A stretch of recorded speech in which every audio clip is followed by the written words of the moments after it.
Hi friend, কি খবর? আশা করি তনি খবর ভালে আর হামু ভালে আহি আর এখন বতরটা বহুত বেয়া, একদম ডাউরিয়া, কোনো নাই, মানে একেবারে আন্ধার করকে রাখলে আর বরষুণটাও আতে পারে।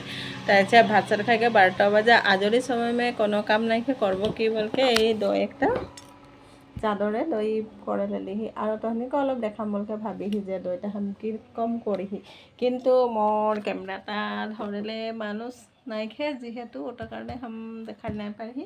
এই যে চাদরটা, এই চাদরটাকে হাম দই বাতিম বলকে ভাবিহি আর তহনিকে হয়ে গেলে মানে অকমান দেখাম বলকে ভাবিহি, কিন্তু হাম মোবাইলটা লেকে দইটা করে নাই পারিহি। এই যে একটা করলাহি বারো, এটা কাটব লাগে, কাটল নাইখি আর কিনু বলবো এতনাটাই ভিডিও। বতরটা একেবারে বেয়া, নহলে দইটা হাম কিরকম করি তনিকে দেখাম বলকে ভাবত, কিন্তু হাম দেখার নাই পারবো, মানে মোর ক্যামেরাম্যান নাইখে।